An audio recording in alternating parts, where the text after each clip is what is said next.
Hey, my friends, we will be right back to the show. But I have a question for you. Are you struggling with the impact of childhood trauma? Well, know that you're not alone. I'm here to let you know that I'm starting a brand new weekly coaching group that includes a year of life coaching, accountability, support, habit and goal setting, and more. I'm starting a waitlist for the group right now, and I'm only taking a handful of people. And I'll let you know that through this personalized coaching, we'll work together to help you understand how your childhood trauma has shaped your beliefs, behaviors, emotions, and will help you create a roadmap for healing and growth. Right now, you can schedule an absolutely free coaching session with me and get put on the wait list if you go to thinkunbroken.com. My friends, it's your time to turn your trauma into triumph, breakdowns into breakthroughs, and become the hero of your own story. And I'm here to support you in doing that. Just go to thinkunbroken.com to register for a free coaching call with me and to get put on the wait list for the brand new weekly coaching program. We'll be right back to the show. But before we do, I want to tell you about today's sponsor, factormeals.com, where if you go to factormeals.com/unbroken50 and use the code unbroken50, you can get 50% off your first order. That's factormeals.com/unbroken50.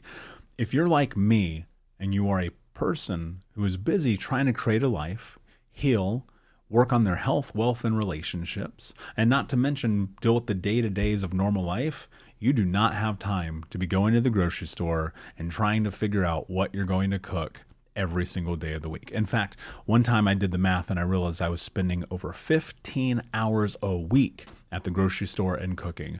When I added Factor, I got to use that time for myself, for my family, for my friends, for my community, and for my business.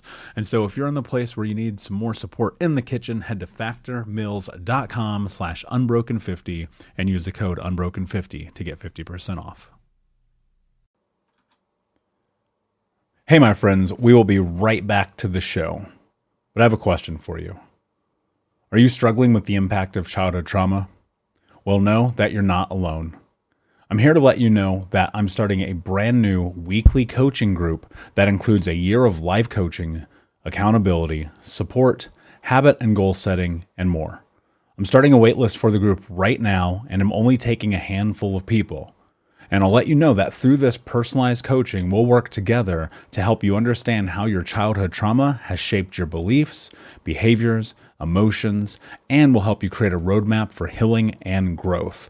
Right now, you can schedule an absolutely free coaching session with me and get put on the wait list if you go to thinkunbroken.com.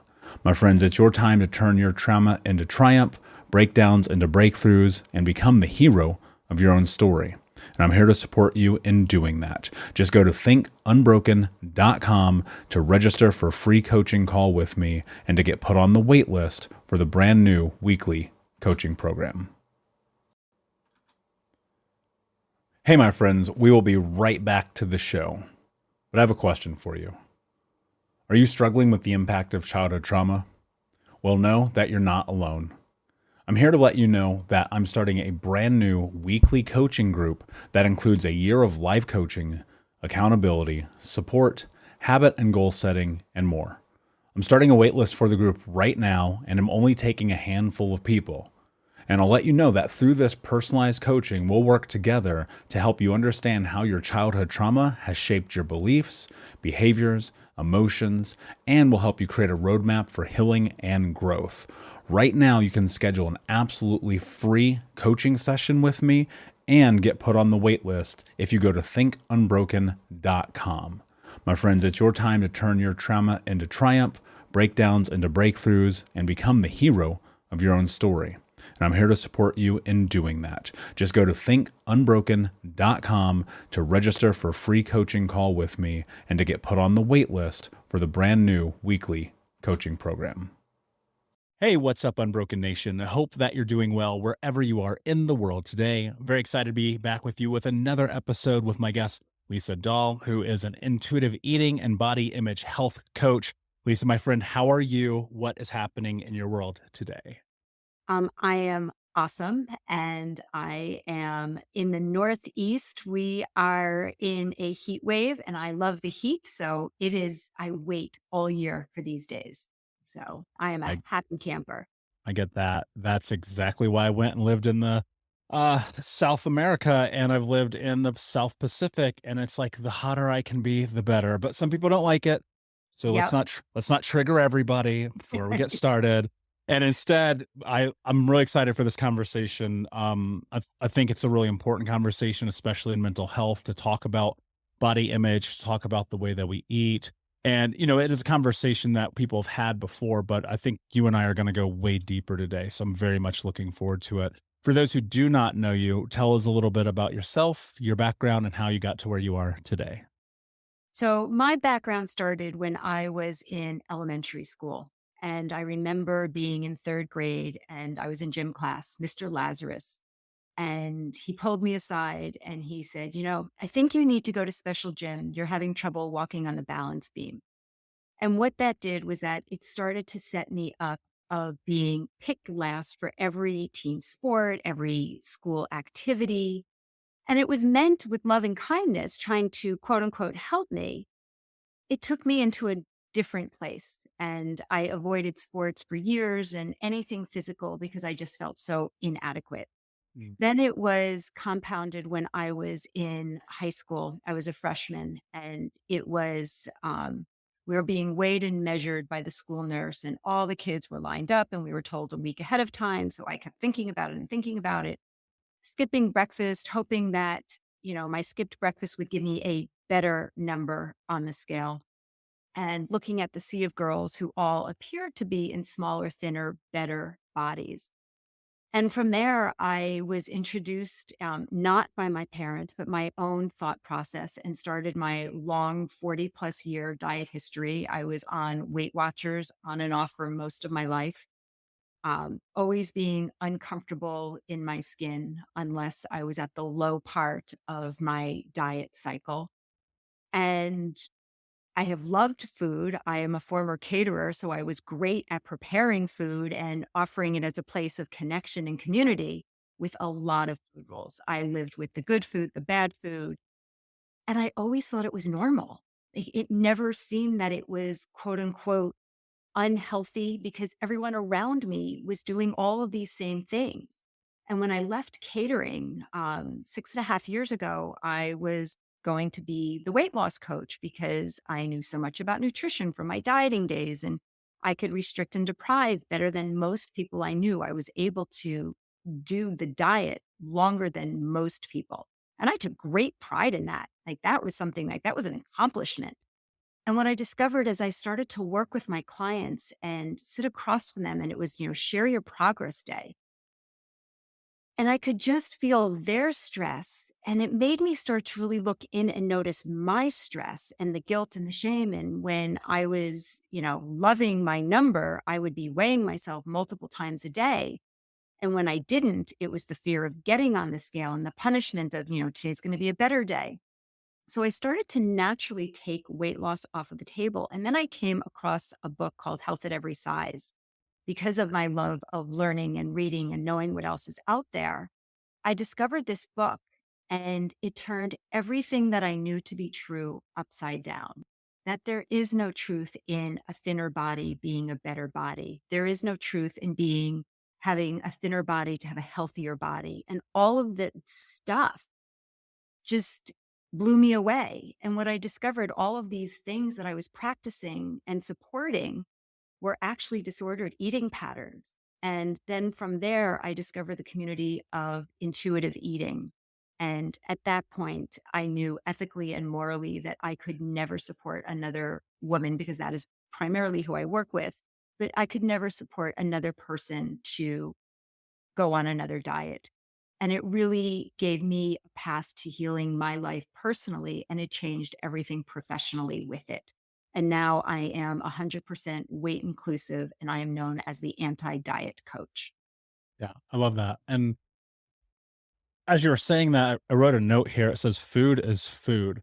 And I think a lot of people fall into that trap of good food versus bad food. And I mean, like for sure, like don't fucking eat McDonald's every day. But there's something to be said about recognizing like food is meant to nourish you, to bring you health, to be medicine in a lot of case scenarios. And that's not what we're taught. No one is educated on food in schools. When you're young, you eat the most worst garbage possible through the school systems. And for a lot of people like myself, growing up being on WIC and food stamps in Section 8, like I was like, give me whatever they got. I'm not complaining. But the problem with that is it was high dense carbohydrates that were not healthy. It was a lot of poisonous, chemicals and byproducts and dyes and things like that. And so I actually at like 10 years old, I was the chubby kid, right? And I remember wearing boys' husky clothes. Like we would go to the store. I wouldn't fit into the regular kids' clothes. And I also wouldn't fit into the adults' clothes. And so we had that special section in Walmart, with the little sign that says husky on the side. I'm like, fuck. And so like that's what I'm wearing. And at young as 10 years old, I started doing dieting. Now, at 10 years old, you have no idea what you're doing. But I was just like, I think this is healthy food or that is. And I would work out all the time, but nothing would change. And I think it just gets trapped and ingrained in us at such a young age. I don't have kids, so I don't know if they do the weight and height thing still, but I had the same experience as you on the polar opposite side of it being like, fuck, I'm gonna be the fattest kid in class again. Right. And that just torturing me emotionally. And as years would go by, there's no question that I developed eating disorders because one, I wrestled, which is probably one of the worst things that people can do, right? Because we're on the scale every single day. Two, what that ends up turning into is that I go, all right, cool. I'm not wrestling anymore. So I'm just going to eat what I want. Now I'm 350 pounds, morbidly obese. And then looking at life through, oh my God, I'm the fat kid again, right? And now over time, I've learned to heal and step into that and so on and so forth. But one of the really interesting things that I often teach my clients, and this is where I'm going with you right now. I often teach my clients, even though we talk about childhood trauma and abuse, somehow that damn scale comes up in conversation with like 70% of my clients. And the thing that I try to teach them is throw it away. And so I'd love for you to kind of rewind for us a little bit. Let's go back to your childhood experiences. Let's talk about what was happening with you. So here you are, young Lisa, getting ready to get on this scale. For a week. You've been thinking about it. You're consumed by it. Like, what is happening physically, mentally, and emotionally for you? Because this sets the precedent and foundation. And I think if people understand causation and correlation, they can start to create change. So let's rewind and let's talk about that. So I refer to that as, where did your bags get packed and who helped pack those bags? And I just remember standing in line, stressing and, you know, being hyper focused on that scale. And it was traumatizing. I didn't know, how to label it at that time, but it is one of those things in my life that I always go back to. And I can still visually see what that looked like and thinking about, somebody is going to, not only am I going to have to get on the scale in front of people, they're going to say this number out loud. And already, I mean, like I grew up with Weight Watchers, Miss America pageant, and Snackwells, and parents that are tall. My father is 6'2", my mother is 5'10", my brother is 6'2", and I am 5'5". And I used to always say, well, if I could just gain a few more inches, I wouldn't have to think about this. So I was already through diet culture, our society, already in my mind, my body wasn't good enough. And we need to understand where do those thoughts come from? Because they're just so not true. And our whole world is so focused on how we look, on self-value, and how do we start to change that script? If it's okay, I'd love to go back to what you shared in your story, because there are so many things that I would love to talk about if that would be okay. Let's do it. So, first off is food insecurity. People don't understand that restriction and deprivation comes in different formats. And food insecurity is, been imposed on you of restriction and deprivation. When your body is in fear of being fed, when there is food for you, that is where the binge cycle kicks back in because your body doesn't trust that there is going to be another meal coming. So it's the same thing when I'm working with people who are restricting and depriving our bodies, even though it's, on that aspect, self-imposed, but our bodies don't understand that it is a diet, that it is not a famine. You lived in total fear of where is that next meal coming from.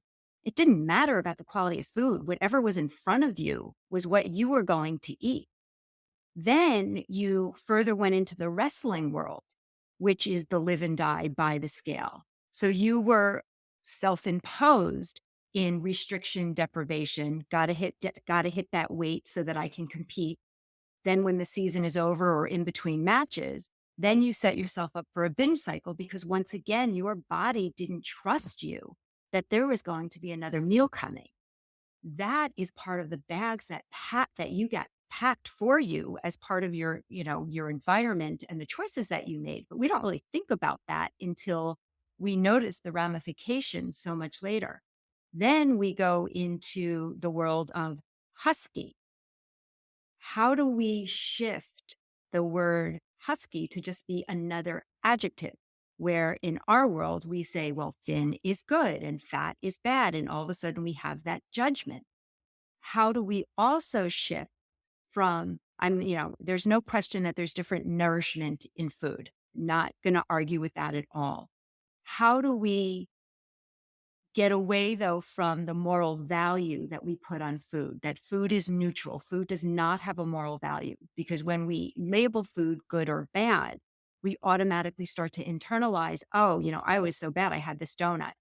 I was Mm. so good. I had an apple today. And then we start to embody what that experience feels like. And it all starts to unravel because you can only contain that information before you are just so unhappy physically, mentally, and emotionally. Yeah, absolutely. And one of the things that's really interesting about the journey is that because we're not taught these things in childhood, we're not taught these things in our teens, we're not taught these things in college. If you go to college or whatever, it's not taught in the media. What you do see in the media, though, is the next diet, right? I can name 3 million different diets, right? And I think a lot of us can. All these different weight loss things, all this idea about looking at life through thin versus fat and being like, okay, this is my measure for validity in the world. This is how I should be seen, how I should be judged. And as long as I fall within this parameter, it's like that's how I'm going to have self-assuredness and confidence and love and other people's admiration. And then if you're lucky, you realize like that's stupid and that actually doesn't make sense. But I think that there's this interesting space and time of not necessarily, not only not acknowledging it, but I think that one of the really disturbing aspects of weight on either side, body dysmorphia and disordered eating, is people will default to, oh, this is in my DNA. This is in my genes. This is my body because of my family, my parents, my lineage.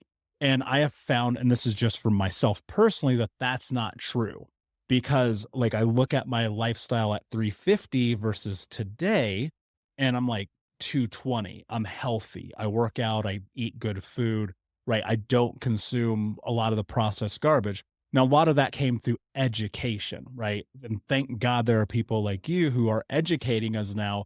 And, but it ultimately comes to like, you have to seek it. But before seeking it, I think that there's this place where you're just kind of in it, right? And so this is fascinating to me. When you're a caterer and you're in this world, like what is happening in your life? Because my thought goes to, we go to the thing that often tortures us to bring us a feeling of calm. It's an interesting question. And having gone through the experience of becoming a health and wellness coach and shifting from weight loss to an intuitive eating coach where weight loss is off of the table, I see, like I was known as like I was a boutique caterer and people would say, well, nobody really eats at these events. And I could say, well, you didn't have the quote unquote right food because that was the language that I knew then. And I created really beautiful, nourishing food that was also served with gourmet, delicious, amazing desserts. And, this was a party that was filled with quote unquote guilty pleasures, but a lot of health mixed in. Mhm. And when we are talking though about,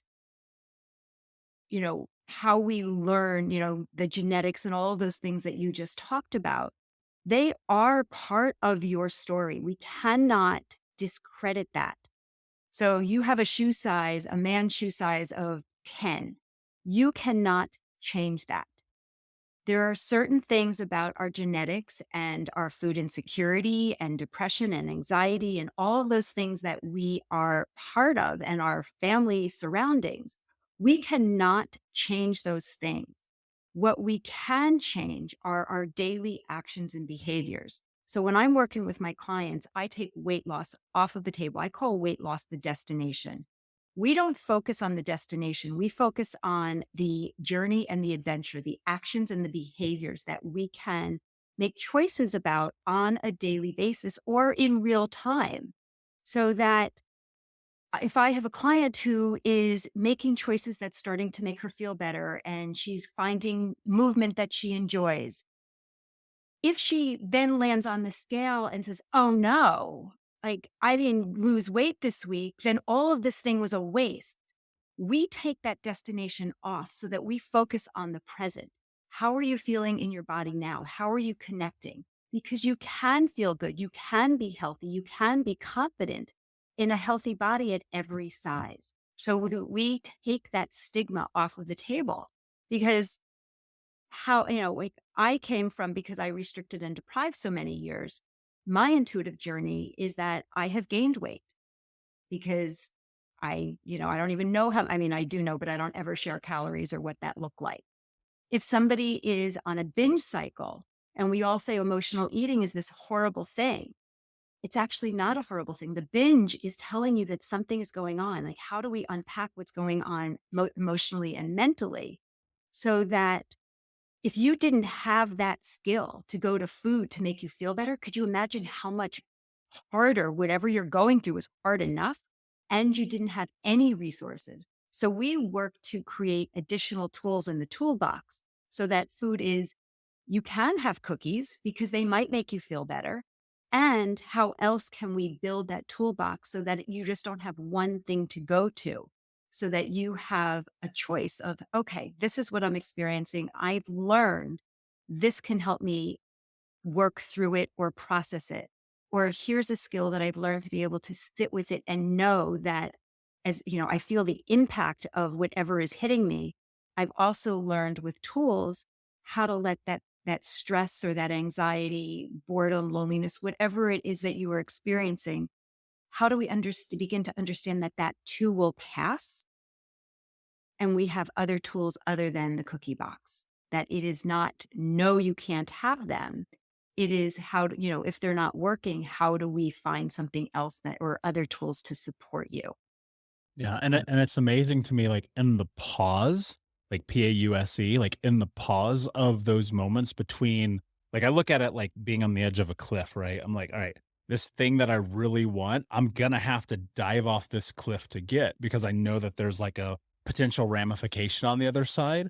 And I'm like, "Okay, if I can delay the instantaneous pleasure, the need of the thing that I think is actually gonna be satiating, but in reality, I know it's not because my brain's craving dopamine in the moment." What I do is I just stand on the edge and I look down, I go, "That's a long fall down there." Right. And that keeps me from the binge. Now, that's trained, that's a tool, that's something I've learned years and years and years of doing this work and getting healthy. And just recognizing, like, I've really convinced my brain there is no good food, there is no bad food. There is just food and the way I feel about it when I am consuming it, and understanding what it feels like on the backside. Cause I can promise you, there are days I'm having gummy bears, there are days I'm having pizza, but that's on the occasion. That's not every day like it used to be. And that just takes work. But I'm again, I'm going to rewind with this for a second because I really, really want to tie into something here. People seem, I'll use myself as a preference, as a reference. I used to believe that the reason that I needed to be on diets was because my body didn't like certain foods. And I came to discover like that wasn't true. I just didn't understand input output. So I'm curious if for you and your journey, and now like flipping the script on this, your reality was different than my reality. Like we're on the different side of the scale, for lack of a better way to phrase it. And Yep. so as you're looking at, okay, I'm restrictive, I'm in this disordered phase, that what was the lead up to that book coming into your life? What was it? Health at Every Size. What was the lead up to that? Were you cognizant that something was wrong? And if so, what are those telltale signs and what became the indicators for you? We'll be right back to today's show, but first I need to ask you a question. Are you feeling stuck? Are you feeling like you don't have the support to go to the next level in your healing journey? Are you feeling like you wish you had a little bit more support from not only myself, but the Unbroken Nation? Well, my friend, I want to invite you to come and join our live weekly coaching sessions in Think Unbroken. All you have to do is go to Keys, Keys, keys.thinkunbroken.com to sign up and join us today with 100% money back, no questions asked, guaranteed, and no contract or commitment. Every week for the next year, you can come and be a part of our live coaching sessions each Monday as we dive deep into not only answering your questions, but questions from the Unbroken Nation, and help you take all of the information that you learn in the podcast, in the courses, and other areas of this journey, bring them into your life and use it in a way that is practical, life-changing, and transformative. So my friend, join us at keys.thinkunbroken.com, and we will see you this Monday. So, and I have been on both sides of that scale. Like, even though I could, diet and restrict and binge, there was absolutely that typical roller coaster of going on that other side. Mm. And what really was the precipice is that I just always, having shifted careers later in life, it was part of me is always needing to learn, always knowing that there's something else out there. And because of that, somebody had shared this book and I devoured it. Like all of a sudden, the diet rules, because we are taught that the diet knows best. So we have this diet that millions of people are following. And then we are told over and over and over again. So when you hear things over and over again, we believe them to be true. So often what happens is that people will say to me, well, I'm so out of control when I'm off of my diet. I don't know what to do. I feel awful, because they're going from restriction to binge. So they don't understand that it may not be about that particular food. It may be about the quantity of food. It might be how they're using that food. What is their stress? What is their emotions? Because all of these things go into it. So when we are talking about that, how does food make you feel? There's a principle in the practice of intuitive eating called giving yourself permission to eat food. When we don't have permission to eat food, what happens is that we go into that Last Supper type of mentality. And that Last Supper mentality is, I broke my diet. I'm going to eat all of these things, which could be an entire gallon of ice cream. It could be an entire bag of chocolate chip cookies. And I'm going to stop at 11:59 and 59 seconds, because tomorrow morning when I wake up, I'm going to go on my diet, or it's New Year's Day, or it's Monday, whatever it is. And then we think that these foods make us feel bad. When you learn to give yourself permission to have food, you go through a process called habituation, where you have, when you're not starving, when you're not stuffed, when you are present. Let's say that it's ice cream. Nobody else is around. This is between you and your food. You're not hiding in the pantry. You're going to take out your ice cream. You're going to put it in your bowl. You're going to sit. You're going to be present with that food. And you're going to start to notice, how do you feel while you're going through this eating experience? And you can eat as much as you want. So chances are you're going to eat the full thing for the first 3, 4, 5 days, maybe even the first week. When you know that you can have it tomorrow, all of a sudden you don't have to finish it. You don't have to be part of that clean plate club. It changes how you respond and how you respect your food and your body. So that if I have a handful of M&Ms, big deal. Like, it doesn't matter if I eat the 2-pound bag. I'm going to feel awful. Yeah. Noticing that process. How do you feel with your hunger? What do you notice as you shift? When do you hit full? When do you fit over full? When you go to over full, asking those questions, what am I feeling? What do I need? Is this food still serving me? Learning to have that pause, which you have learned to do so well. And sometimes you get it right and sometimes you don't. With the practice of intuitive eating, you cannot fail it. It's not like a diet where you are on it or off of it. Every eating experience is an opportunity to learn and to see what you can discover about yourself. And we all make mistakes. No, there is no perfection in this world, and certainly not with our relationship to food and body. Yeah, definitely. And watch the mic. You're bumping it with your hands, I think. All right, Um, thank you. no worries. In this, I'm wondering, like, what was the mindset shift for you? What was actually happening in real time in your life personally as you were starting to step into this new version of Lisa? It was really scary. It's exciting and freeing and really scary. And I'm very fortunate that my partner, who I've now been with for 11 years, versus my ex husband, who was very body conscious. And we would have lots of conversations or commentary about me not eating, always, torturing a waitress, having a very challenging relationship on how much food I would eat or not eat, and always creating special meals. And even to the fact where when I met his parents, they were concerned that I had an eating disorder, and I kind of like blew it off. Like, how could that be? I eat all these healthy, nutritious foods. And I was very fortunate that I had somebody, and including my parents, like nobody, this was all in my head. I wasn't getting the judgment, but I was getting the positive reinforcement, which keeps you stuck in a disordered eating when somebody tells you, oh, you're so thin, you look so great, all this BS that has no value, but it makes you feel, it's part of diet culture. You feel like you have thin privilege, and all of a sudden you feel better than other people. And I had to really take notice of, this is not true. This isn't, like, how could I be thinking that I'm better than somebody because I have thin privilege? And all of those thoughts started to really come undone. And I started to, it was scary to start to eat again and to start to eat in front of other people. It's one thing when you are dieting and you're known for the person who can restrict and deprive. Doesn't mean that I didn't go into the pantry and still eat. I was always on the borderline of how much could I eat, where you wouldn't notice the difference, but I would make sure that I was checking and balancing on that scale. And, if it went up an ounce, I made sure that I shut my mouth that day. So I was very fortunate to have the support of my partner, who always encouraged me to eat and to give me value, that I was far more worthwhile than what my body looked like.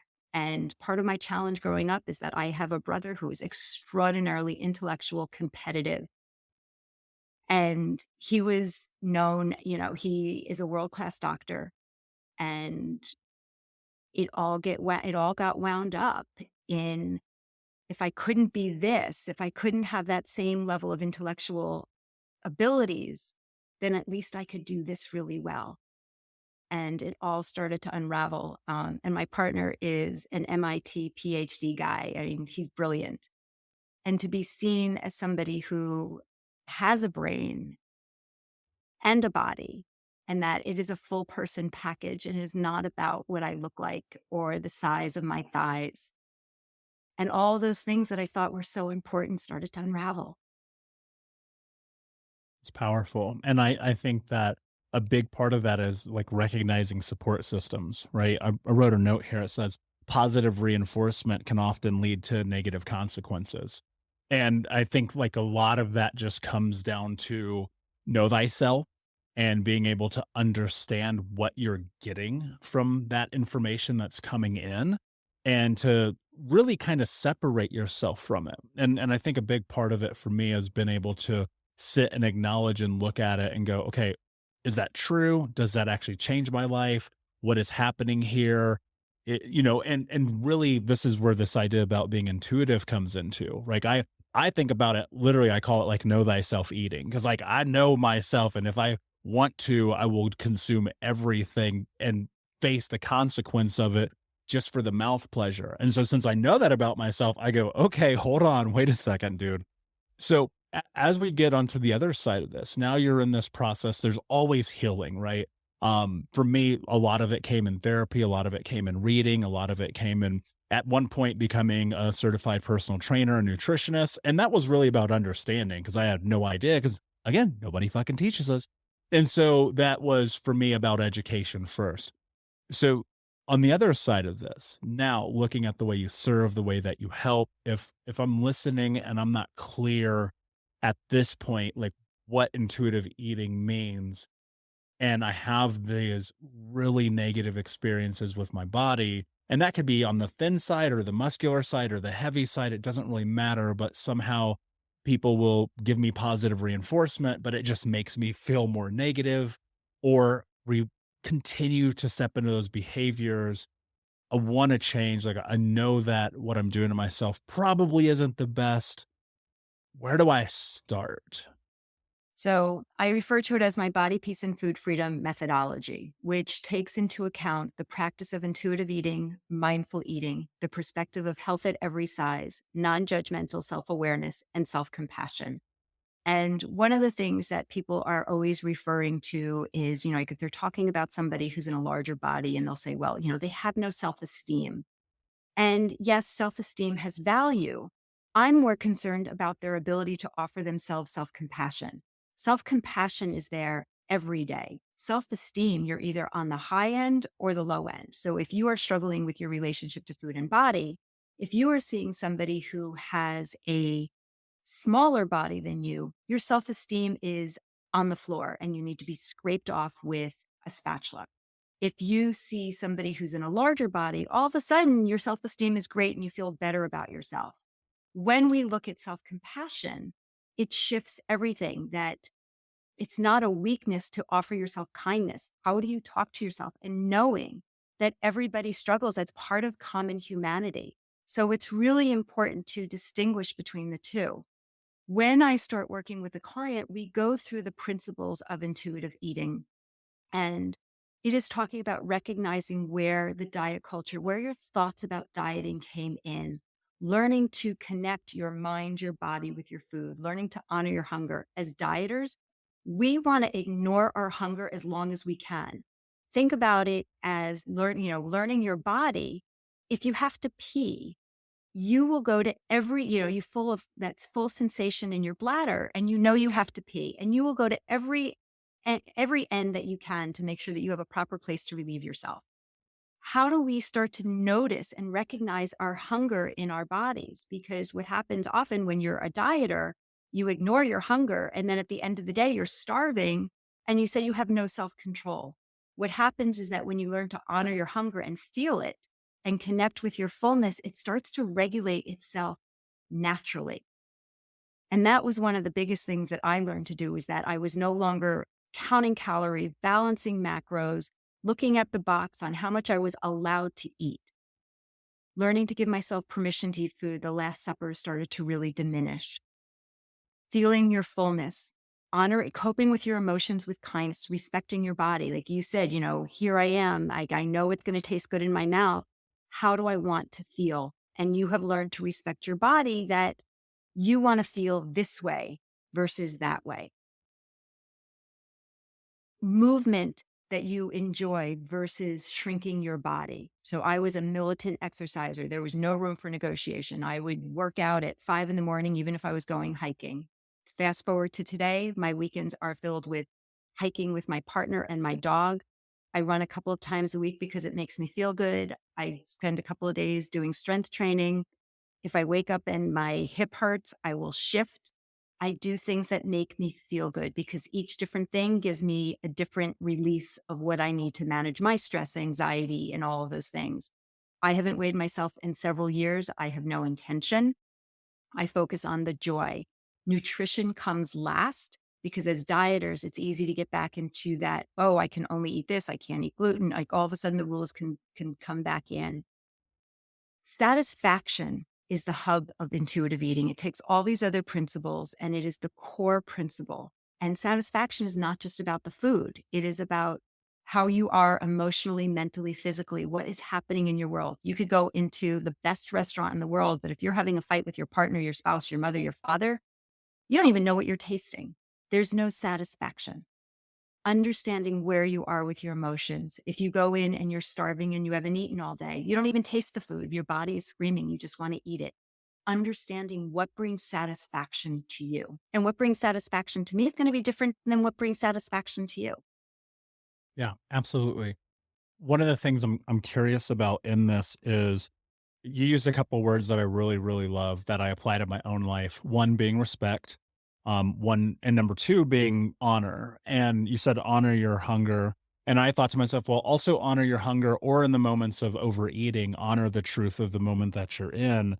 How do you manage the fear of doing the opposite? Right. Because I think it's one thing to kind of be there and you're like, oh, yeah, I'm going to honor the fact that I'm hungry. So I'm going to eat, or I'm going to honor the fact that I'm full. So I'm going to stop. But then here's this window of fear because it's unknown. How do you navigate that aspect of this? It, it's scary. I am not going to tell you that it is something that's easy, and it takes work and trust to get up there. And it's also knowing that there's a good chance that you're going to make a mistake. And I don't want to use the word failure because you cannot fail this. It is learning to develop that trust. And it takes time, patience, practice, and compassion. It is, I would never tell somebody who I meet today, oh, we're going to give yourself permission to eat food. We have a lot of unpacking, a lot of work, learning to even know what those hunger signals and those fullness signals feel like, because often we're so disconnected that we don't know what's taking place during those times. So it's learning to connect to your body. And there's practices that we can use to be able to understand what hunger feels like. It's not just always that tummy, your tummy grumbling. Sometimes it is lack of focus. Sometimes it is your ability to be kind. Sometimes you're, that word hangry. You have no ability to be patient. All of these things are these little tiny signals. And often when those hunger pangs hit in, you're way over the mark. And then we go to, well, I have no self-control. When we learn to be able to feed ourselves, when we learn those early signals of hunger, and that you are allowed to eat, even if you had breakfast at 9 o'clock, you are allowed to have a snack at 10 o'clock. What is your body saying? And noticing, is it the food that you need, or do you need companionship? Do you need to go out and walk in nature? You need sunshine.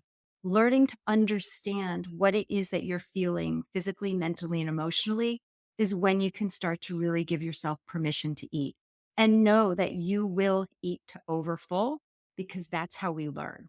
You cannot fail it. Yeah. And you have to have grace, right? Because you're gonna screw up. Like I screw up all the time. It's like, yeah, I know exactly where I like my body to be. I know where I want to feel, but there are days where I'm just like, I'm gonna eat all freaking day. And it's like, even sometimes it's shocking. I'm like, oh my God, I'm still hungry. I'm still eating. But I'm just like, it's fine. It's fine. But my kind of framework for it has always been, if it's something unhealthy that I'm craving, can I make it as healthy as possible for myself? Right. And that's been one of the things that's helped me tremendously.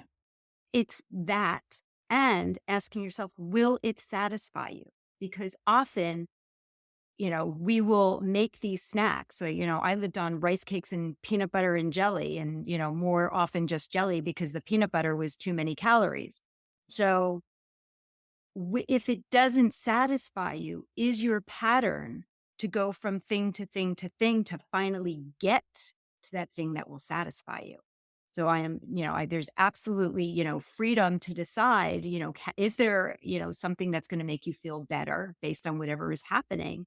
Or is it that diet mentality sneaking in and saying, well, I'm going to have a little bit of this, I'm going to have a little bit of this. And, you really wanted that, and you end up there anyway. Yeah. So knowing what that journey looks like from past experiences is really helpful. And that's what's so funny too, because I think about that in terms of whether I'm in the business aspect of coaching or in the personal development side of coaching, the hesitation to do the thing that you know you need to do always becomes the thing. Like that's the same thing here. Like if you want that, like give it to yourself. Like don't hesitate, don't take it away, because eventually the road always still leaves there because you're sitting here just denying. But the truth is, like, and I think that's one of the things that's really, really important about a healing journey in general is if you are willing to give yourself the thing that you know you need to give yourself initially, then you can circumvent all the other bullshit on your way there because you're just going to find out what you need to know anyway. It's Lisa, the my mind friend, drama. yeah, 100%. Mind drama is a great way to phrase it. And you can be in the back and forth of that all day long, or you can just make a decision, right? Lisa, my friend, this conversation's been absolutely incredible. Before I ask you my last question, can you please tell everyone where they can find you? Absolutely. Lisa Dahl, DAHL, wellness.com. Lisa Brilliant. Dahl, wellness.com. Amazing. Of course, we'll put the link in the show notes for the audience. My last question for you, my friend. What does it mean to you to be unbroken? It's an interesting question because when I work with my clients, the first thing that I tell them is that they are not broken and that we are working to heal wherever they have been, that this is a healing journey. This is not a broken journey, and that you don't need to be fixed. You just need to learn how to be kind, compassionate, and to heal yourself. And I really work hard at having people understand that they are not broken. Brilliantly said, my friend. Thank you so much for being here. Unbroken Nation, thank you for listening. Please like, subscribe, comment, share, tell a friend. And until next time, my friends, be unbroken. I'll see you.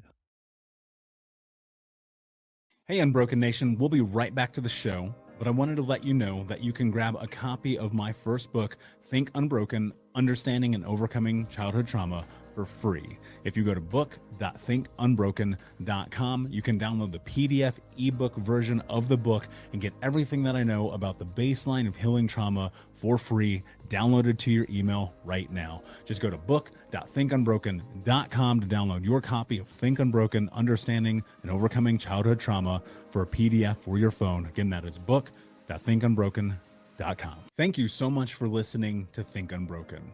Please share this episode with someone who could use it and help us move forward in our mission of ending generational trauma in our lifetime. And if you would, please take 5 seconds to pop on iTunes or Spotify, hit that 5-star, leave a review, and you can also reach out to us on social at Michael Unbroken or at Think Unbroken. And of course, you can check out our YouTube channel at Think Unbroken. Thank you for being a part of Unbroken Nation, my friends, and until next time, be unbroken. Hey, my friends, we will be right back to the show, but I have a question for you. Are you struggling with the impact of childhood trauma? Well, know that you're not alone. I'm here to let you know that I'm starting a brand new weekly coaching group that includes a year of live coaching, accountability, support, habit and goal setting, and more. I'm starting a waitlist for the group right now, and I'm only taking a handful of people. And I'll let you know that through this personalized coaching, we'll work together to help you understand how your childhood trauma has shaped your beliefs, behaviors, emotions, and will help you create a roadmap for healing and growth. Right now, you can schedule an absolutely free coaching session with me and get put on the wait list if you go to thinkunbroken.com. My friends, it's your time to turn your trauma into triumph, breakdowns into breakthroughs, and become the hero of your own story. And I'm here to support you in doing that. Just go to thinkunbroken.com to register for a free coaching call with me and to get put on the wait list for the brand new weekly coaching program.